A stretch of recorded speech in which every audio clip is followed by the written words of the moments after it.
Big problems, as you can imagine now, for the former royals known as Harry and Meghan. And this is simply because, when you think about it, they literally could be wiped out. As ever, let me explain. Hi, good morning. Neil Sean here. Nice to see you today. I hope you're well. And whatever you're doing, do keep yourself safe. And as ever, it is lovely to have all of your comments getting involved, your thoughts. Lovely comments about the late and brilliant Benny Hill, I might point out. If you haven't checked that video out yet, do give it a go. He was universally loved. He was incredibly funny. Yes, it was of its time, but everything moves on, doesn't it? And it's obvious, isn't it? You know, when you look at things, I don't know if you find this, the videos or sort of songs or even films that you thought were fun and you really sort of laughed out loud, when you look back now, you think, you've changed. And of course, comedy's changed. But Benny's visual comedy still truly remains, as I say, a superstar without a doubt. Back as ever, though, to your breaking royal story of the day. Hey, we haven't done a wave. Yes. All right. Yeah, are you all right? Yes, sorry. Slipping here. Yeah.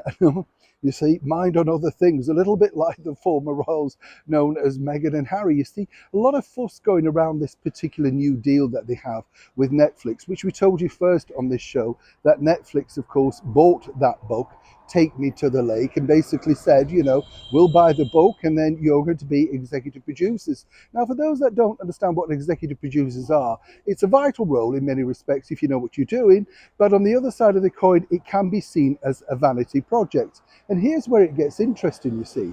If you remember when Harry and Meghan first put out their docu-series for Netflix, there was a female attached to that, a director, Liz Garbus, who, as I said at the time, probably did her very best work given the limited connotations presented towards her.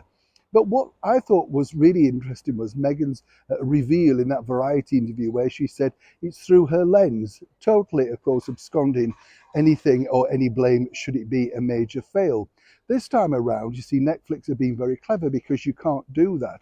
And as I've told you before, what normally happens is this. They will now have to get literally a professional team built around these two. And by that, that will be director, producer, creator, content, writer, casting, everything. What these two will do, Harry and Meghan, is simply give a nod of approval.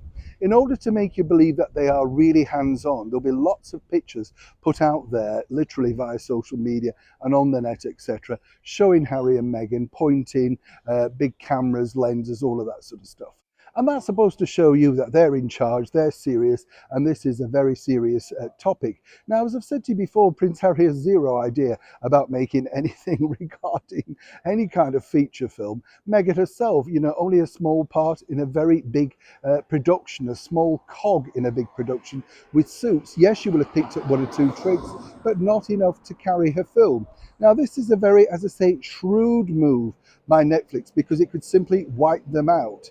If they don't feel that it's up to scratch, up to snuff, as we say, then of course they will put it out, hoping that their name will twist it around. And again, what will happen is this. Put together a big glitzy premiere, Harry and Meghan will attend, everybody will be gushing, and they're hoping that their name alone will be the one that will push it through, drag it through, and make people either stream it or indeed go and see it at certain movie palaces. Now, as I say, it's a big, big move by them, but more importantly, Netflix have the option to wipe them out. And even Meghan and her team now, very shrewdly, have worked out that that very simply could be the case. And if this fails on a bigger scale, they can't blame the likes of Liz Garbus. They will have to take it themselves, proving once and for all that perhaps their movie mogul days may already be behind them. Neil Sean in the very heart of a windy London.